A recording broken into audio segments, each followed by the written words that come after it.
अस्सलाम वालेकुम ट्रेडर्स। आज हम ट्रेडिंग साइकोलॉजी के हवाले से बड़ी डिटेल में डिस्कशन करने वाले हैं और इसमें कौन से इंपॉर्टेंट टॉपिक्स होते हैं जो साइकोलॉजी में आपको मस्ट फॉलो करने पड़ते हैं कि अगर आप प्रॉफिटेबल ट्रेडर आप रहना चाहते हैं तो। अब वो 3 टॉपिक्स मैं आपको बताऊंगा, बड़े ही सिंपल होंगे, कोई रॉकेट साइंस नहीं है, ठीक है। और बहुत सारी मिसकॉन्सेप्शंस जो होती है ट्रेडिंग साइकोलॉजी के हवाले से, टिकटॉक से 1-2 मिनट की वीडियो देखकर लोगों को लगता है हमें साइकोलॉजी समझ आ गई है। ये ट्रेडिंग साइकोलॉजी वायद ऐसी चीज है जो समझना आम बंदा भी समझ जाएगा, लेकिन इसको इंप्लीमेंट करना डेली रूटीन वाइज बड़ा ही मुश्किल हो जाता है। जैसे कि हमें पता है कि यार फलानी ये तली हुई चीजें हमारी सेहत के लिए ठीक नहीं है, ठीक है, ये सुपारी खाना या सिगरेट पीना या शराब पीना सेहत के लिए सही नहीं होती, लेकिन लोगों को क्या, जब आदत पड़ जाती है तली हुई चीजें या ये फास्ट फूड खाने की आदत पड़ जाती, वो कंट्रोल नहीं कर पाते, इस चीज को इग्नोर कर देते हैं कि 1-2 बार करने से क्या हो जाएगा। उसी वजह से मल्टीपल बीमारियां लोगों को लग जाती हैं। इसी तरह से ट्रेडिंग साइकोलॉजी जो है, इसमें आपको गलत जो चस्के लग जाते हैं, आप में बहुत सारे इमोशंस जो है वो आपको बड़ा तंग करते हैं, तो उनको टैकल किस तरह से किया जाता है और ट्रेडिंग साइकोलॉजी में जो मिसकॉन्सेप्शंस है वो क्या है। जैसे कि मेरा एक स्टूडेंट बता रहा था मुझे कि सर, जैसे कि मैंने एक सिंपल सी बात बताई कि एक सिंगल स्ट्रेटजी को पकड़कर आप कभी भी प्रॉफिटेबल नहीं हो सकते, आपको डिफरेंट कंडीशंस में डिफरेंट फैसले करने पड़ते हैं। यानी कि आपने एक इंडिकेटर और एक ऑर्डर ब्लॉक या कोई भी एक स्पेसिफिक स्ट्रेटजी पकड़ी, आपको हर मार्केट कंडीशन में वो स्ट्रेटजी काम दे रही है, ऐसा पॉसिबल ही नहीं।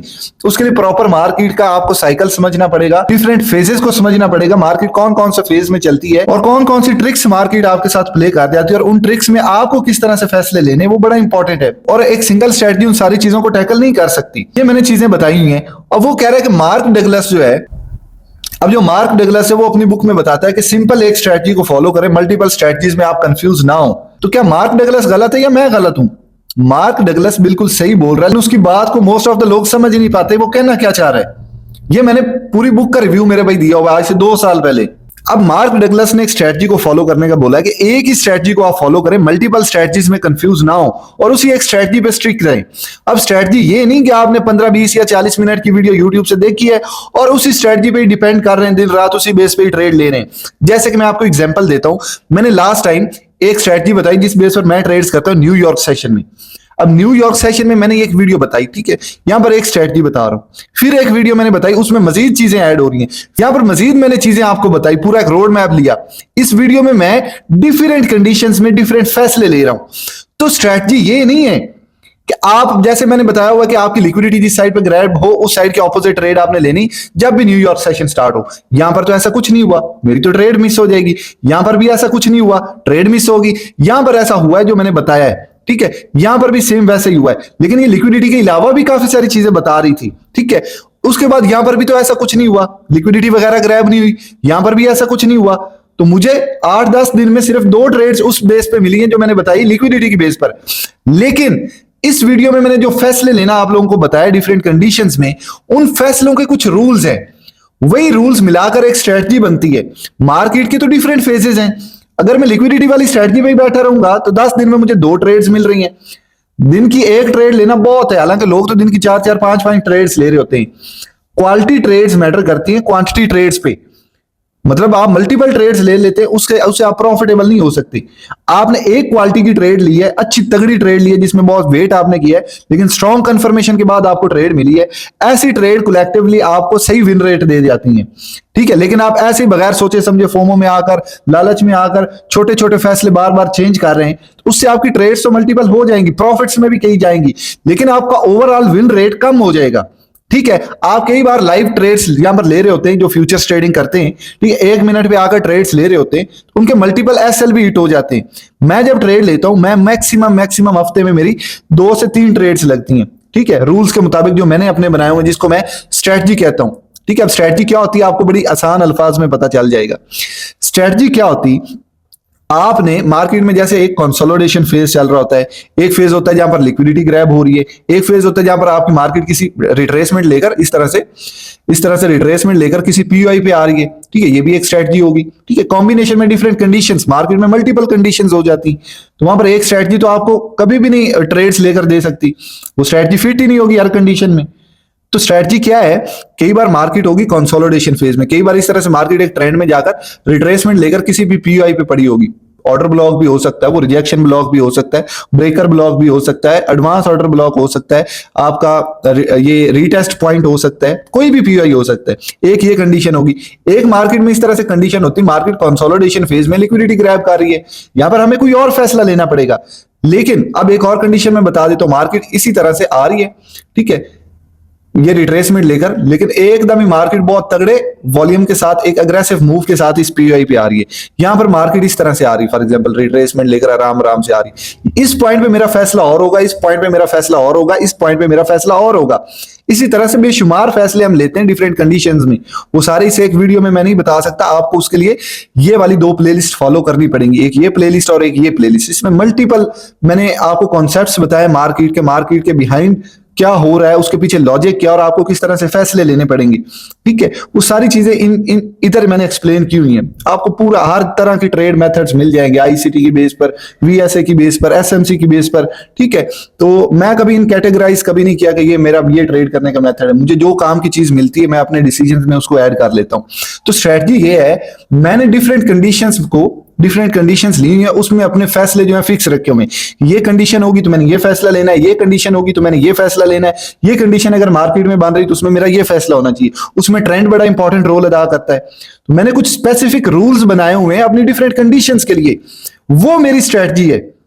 अब ये नहीं कि मैं एक बार ये सिचुएशन हो रही, मैंने एक अलग फैसला लिया है, फिर यही कंडीशन बनी है तो मैं कोई और स्ट्रेटजी अप्लाई उधर कर रहा हूं। ये मार्क डगलस के कहने का मतलब है कि आप अपना एक ही एज, एक ही स्ट्रेटजी रखें, ठीक है। डिफरेंट आप ग्रुप ऑफ रूल्स अपने बनाए, जैसे मैंने बनाए हुए और लोगों को समझाए भी हुए, उन रूल्स को फॉलो करें और उन्हीं पे स्टिक रहें। ये नहीं कि आपका एक बार ये काम, फॉर एग्जांपल मैं यहां पर एक फैसला लिया अपने रूल्स के मुताबिक, वो गलत हो गया तो मेरा उस पर कॉन्फिडेंस अब वो नहीं रहेगा, तो क्या मैं अपनी स्ट्रेटजी चेंज कर डालूं? नहीं, आपकी स्ट्रेटजी, आपका ये रूल एक बार फेल होगा, दो बार होगा, हर बार नहीं होगा, क्योंकि आपने उसको बार बार बैक टेस्ट किया हुआ है, लाइव मार्केट पे मेरे भी इंप्लीमेंट किया हुआ है, वो वर्क करता है, आपको पता है। लेकिन एक बार नहीं किया तो इसका मतलब ये नहीं कि उसको छोड़ दो, नए पे आप चले जाओ, नहीं, आपको अपने रूल्स पे स्टिक रहना है। हाँ, अनलेस वो रूल्स काम के होने चाहिए, उसके पीछे लॉजिक होनी चाहिए। तो ये मार्क डगलस के कहने का मकसद था कि एक ही स्ट्रेटजी को फॉलो करें। अब स्ट्रेटजी से लोग गलत मतलब ले जाते हैं। आई होप ये चीज आपको समझ आई होगी, स्ट्रेटजी का असल मतलब क्या होता है, ठीक है। अब ट्रेडिंग साइकोलॉजी में कौन कौन सी चीजें इंपॉर्टेंट होती हैं ये हर दूसरे बंदे को पता होगा, फिर भी मैं एक्सप्लेन कर देता हूं। तीन चीजें बड़ी इंपॉर्टेंट है, उन तीन चीजों में काफी सारी डिस्कशन होगी, मैं आपको बता देता हूं यहां पर। अब नंबर 1 पे जो चीज आती है ना, वो पेशेंस है। आपका पेशेंस से मुराद क्या है? पेशेंस से मुराद है कि हर सेटअप ट्रेड लेने के काबिल नहीं होता। आप ट्रेड ले रहे हैं, आपके कुछ रूल्स फॉलो हो रहे हैं, प्रॉपर आपको एक स्ट्रॉन्ग कंफर्मेशन वाली ट्रेड नहीं मिल रही, तो आप उस दिन या उस टाइम वेट कर लें, बजाय इसके कि आप जबरदस्ती फैसला ले लें और फिर वो आपको लॉस की सूरत में निकले मार्केट। फिर आप अग्रेशन में और गुस्से में आ जाते हैं और उसमें मजीद आप गलत फैसले लेते हैं। जो सबर है, आपको एक अपने रूल्स के मुताबिक, जैसे मैंने एक ग्रुप ऑफ रूल्स बताया, उसके मुताबिक आपको एक स्ट्रॉन्ग कंफर्मेशन वाली ट्रेड नहीं मिल रही तो ट्रेड ना लें, कोई मसला नहीं है, ठीक है। आप 10 ट्रेड्स ले रहे हो एक महीने में और एक बंदा 30 ट्रेड्स ले रहा है एक महीने में, दोनों की विन रेशियो ऑलमोस्ट सेम होगी अगर वो प्रॉपर एनालिसिस को समझता है तो। हालांकि दूसरे ने मेहनत ज्यादा की, ट्रेड ज्यादा ली। जब ज्यादा ट्रेड्स लोगे तो आपकी जो स्टॉप लॉसेज है उनकी तादाद भी बढ़ेगी, ये चीजें इनमें रख ले। लेकिन आप स्ट्रॉन्ग कंफर्मेशन वाली 10 ट्रेड्स ले रहे हो पूरे महीने में, आपकी विन रेशियो उससे ज्यादा बेहतर होगी, क्योंकि आपने स्ट्रॉन्ग कंफर्मेशन वाली ट्रेड्स ली हैं। तो उसके लिए जरूरी क्या है? पेशेंस। जो गाड़ी का ड्राइवर, जिस गाड़ी के ड्राइवर में सब्र है ना, वो एक अच्छा ड्राइवर कहलाता है। बेसब्रा बंदा कोई भी है, वो गाड़ी चला रहा है तो वो एक्सीडेंट करवाएगा आज नहीं तो कल। ये चीज आप लोगों को पता है ना, सेम वही चीज इधर ट्रेडिंग में भी इंप्लीमेंट होती। थोड़ा सा सब्र कर ले, मार्केट हमेशा आपको मौका देती है।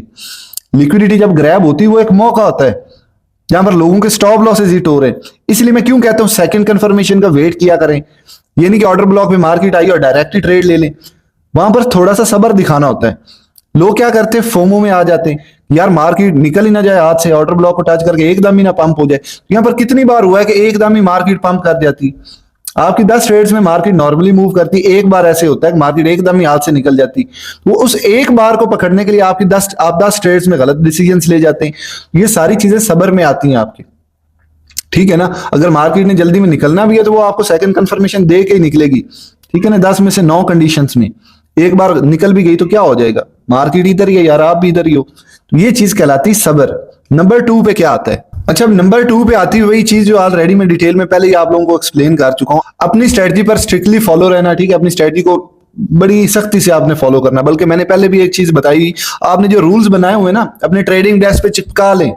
कोई भी ट्रेड लेने से पहले आपने असूल बना लेना, फर्ज समझ लेना है। कोई भी ट्रेड लेते वक्त आपने उन रूल्स को टिक करना है, ये चीज फॉलो हो रही है, ये मैं चीज फॉलो कर रहा हूँ, ये चीज फॉलो कर रहा हूँ, फिर आप ट्रेड लें। ठीक है, आपको ये चीज गैर जरूरी लगेगी, लेकिन ये करते रहेंगे आप तो आपको फर्क नजर आएगा। एक डिसिप्लिन इसी चीज को बोलते हैं। जो आपने रूल्स बनाए उनको स्ट्रिक्टली फॉलो करना। ये नहीं कि आप रूल के मुताबिक आपको ट्रेड मिल रही है, लेकिन आप फलाने इन्फ्लुएंसर की बात में वो कह रहा है कि ये न्यूज आई है, मार्केट इधर जाएगी उधर जाएगी, ये होगा वो होगा, तो आप डबल माइंडेड हो गए हो। जरूरी नहीं कि वो उसने कोई मतलब ना वो लोहे पे लकीर बात कर दी है, उसकी बात बिल्कुल ही सही होगी। कितने इन्फ्लुएंसर्स हैं टिकटॉक पे, यूट्यूब पे, मेरे समेत, जिनके कई बार डिसीजंस गलत हो जाते हैं। ठीक है ना, तो आप उनके डिसीजन पे कभी चलेंगे, कभी अपने पे चलेंगे, कभी किसी और के डिसीजन पे चलेंगे, तो गलत होने के चांसेस ज्यादा बढ़ जाएंगे। ठीक है ना, तो आप अपने पे ही डिपेंड रहें, इन्फ्लुएंसर्स को फॉलो ना करें। न्यूज, लोग कई बार न्यूज की बेस पे ट्रेड्स करते हैं, मैं उसको स्पेशलिस्ट खुद को नहीं समझता इस बेस में। ठीक है, मेरा ये मानना है कि न्यूज जो होती है हाईली मैनिपुलेटिव होती हैं, और जब मार्केट में इंपैक्ट हो चुका होता है, न्यूज आती तो ऑलरेडी मार्केट मूव कर चुकी होती। फॉरेक्स में जो न्यूज की बेस पे ट्रेड्स कर रहे होते हैं वो एक तरह से गैम्बलिंग में भी आ जाती है। तो मैं तो मेरे भाई रूल्स जो मेरे हैं ना, मैं टेक्निकल्स को, मैं स्पेशलिस्ट हूं उस चीज में। कई बार ऐसे होता है, मैंने मल्टीपल ये चीज नोटिस की, बल्कि बताई भी हुई है। ऑलरेडी मैंने एक चीज प्रेडिक्ट की होती है तो मार्केट में वो हो जाती, पता चलता है ये तो उस न्यूज की बेस पर हुआ था, और वो टेक्निकल चीजें बता रही होती थी। ये इत्तेफाक नहीं, मार्केट का एल्गोरिथम इसी तरह से ही चलता है। ठीक है, अगर आप इस चीज को समझे तो। खैर, ये अगर आपने डिसाइड किया हुआ है ना कि आप दिन में 2 ट्रेड्स लेंगे, मैं वैसे रेकमेंड एक ही ट्रेड करता हूं। अगर आप खासकर स्पॉट ट्रेडर्स हैं, फ्यूचर्स वालों को तीली लगी रहती है, स्पॉट ट्रेडर मैक्सिमम दिन की एक ट्रेड ले। कभी कभी ना भी मिले तो कोई मसला नहीं, मतलब वीक में 4 से 5 मैक्सिमम ट्रेड्स मिल जाए, बहुत बड़ी बात है। ठीक है ना, चाहे आप क्रिप्टो कर रहे हैं, फॉरेक्स में तो जाहिर सी बात है, मैक्सिमम अगर दिन की एक ट्रेड ले रहे हैं तो आपको 5 ही ट्रेड्स मिलेंगी, उससे ज्यादा तो नहीं मिल सकती। सैटरडे संडे ऑफ होता है। तो ये चीज आपको समझ आ गई, मतलब लालच में आकर रूल्स को ब्रेक नहीं करना, बार बार स्ट्रेटजी चेंज ना करना, ये चीज ऑलरेडी मैं एक्सप्लेन कर चुका हूं। नंबर 3 पे क्या आता है? नंबर 3 पे जो चीज आती है, ये आप लोगों ने कई बार फील की होगी। आप ट्रेड लेते हैं, आपको अगर बहुत तगड़ा प्रॉफिट हो रहा है तो आप कहते हैं मार्केट और ऊपर, मतलब एक ही दिन में आप करोड़पति बनना चाहते हैं, ये एक्सपेक्ट कर रहे होते हैं कोई और भी बड़ा मूव आने वाला है। जितना आपने एक्सपेक्ट किया था ट्रेड लेते वक्त, उतना आपको प्रॉफिट मिल चुका है, लेकिन फिर भी आप क्लोज नहीं कर रहे कि आपके जहन में चल रहा है ये फलाना फलाने मूव जैसा होगा। पिछली बार भी मार्केट इसी तरह से मूव की थी और 40% का मूव आ गया था, तो वो आ गया तो मेरी तो लाइफ सेट है। ठीक है, तो वो जो प्रॉफिट आपका आया होता है वो भी लॉस में तब्दील हो जाता है। ये कई बार हुआ होगा, मेरे साथ भी हुआ है। ठीक है, तो रूल्स क्या है? रूल्स यही है, अगर आपसे वो चीज फॉलो नहीं हो रही, स्टॉप लॉस ब्रेक इवन पे करें, हाफ प्रॉफिट बुक करें, चलने दे। ये चीज लालच में आती है, लालच को आप कभी कंट्रोल कर ही नहीं सकते। अगर आपका प्रॉफिट चल रहा है और आप अब बुक नहीं कर रहे हो, और ऊपर जाएगी और ऊपर जाएगी, इसको टैकल करने का मैंने एक सिंपल तरीका बताया। अब यूट्यूब में वो वीडियो होगी, काफी पुरानी है, perfect exit from a trade, उस वीडियो का टाइटल है कि एक परफेक्ट एग्जिट किस तरह से आप ले सकते हैं। आपका लालच भी जो है वो जिंदा रहेगा, ठीक है, और आपका जो प्रॉफिट है वो भी लॉस में कन्वर्ट नहीं होगा। उसके लिए आप ट्रेलिंग स्टॉप लॉस यूज करते जाएं। प्रॉफिट बुकिंग करने का एक तरीका होता है, अगर आपसे लालच कंट्रोल नहीं हो रहा वो आप कर सकते हैं, लेकिन ज्यादा बेटर है आप डिसिप्लिन्ड अगर ट्रेडर खुद को कहते हैं तो आप चाहिए जितना आपने एक्सपेक्ट किया था वो लेकर मार्केट में से निकल जाएं। लेकिन ये इम्पॉसिबल सी चीज है, मैं समझता हूं इस चीज को। तो टैकल करें आप, अगर एक चीज कंट्रोल नहीं हो रही तो उसको और तरीके से टैकल कर सकते हैं आप। ठीक है, आप समझदार हैं, वो आपको करना आ जाएगा। दूसरी बात है खौफ की वजह से, कई बार कई लोगों को होता है कि थोड़ा सा प्रॉफिट आया, अब डर लग रहा है कि ये भी हाथ से ना निकल जाए। उसी चीज का ऑपोजिट हर बंदे की साइकोलॉजी होती है, माइंडसेट होता है, तो उससे प्रॉफिट होल्ड नहीं होता। ये टारगेट अचीव होने से पहले ही वो निकल जाता है, फिर मार्केट तगड़ा मूव ले जाती है। फॉर एग्जांपल वो 2% प्रॉफिट में आया और उसका टारगेट 4% का है, हल्का सा मार्केट नीचे गई 2% के प्रॉफिट से, उसको लगा कि ये स्टॉप लॉस की तरफ जा रही है और उसने क्लोज कर दी ट्रेड। फिर वो जाकर रिपीट कर देता है, फिर उसको गुस्सा आता है यार ये तो और भी ऊपर जाएगी, फिर वो ट्रेड ओपन कर देता है। तो ये आपका माइंड है, मतलब आप डिसिप्लिन रहेंगे, इन मामलों में आप पड़ेंगे ही नहीं। आपने एक ट्रेड लगाई, सो जब बस खत्म कर दो, ज्यादा से ज्यादा लॉस हुआ तो क्या होगा? रिस्क मैनेजमेंट फॉलो कर रहे हैं, आपके पोर्टफोलियो के 1% जाएगा, उससे ज्यादा तो नहीं जाएगा। तो ये 3 चीजें जो मैंने बताई हैं, मोटा मोटा यही ट्रेडिंग साइकोलॉजी में आता है, कोई रॉकेट साइंस नहीं। अब आपको पता चल गया कि यार ये चीजें फॉलो करना बड़ा मुश्किल हो जाता है, तो यही फॉलो कर लोगे, साथ में आपने एक अच्छा टेक्निकल स्किल, आप एक अच्छी टेक्निकल स्किल है आपके पास, साथ रिस्क मैनेजमेंट फॉलो कर रहे हैं। चांस ही नहीं कोई बंदा कहे कि मैं ये सारी चीजें फॉलो कर रहा हूं और मैं लॉस में हूं, ऐसा हो ही नहीं सकता प्रैक्टिकली। ये सारी कैलकुलेटेड चीजें मेरे भाई, ये जो बंदा फॉलो कर लेता है तो वो मेरे भाई हो ही नहीं सकता कि लॉस में जाए।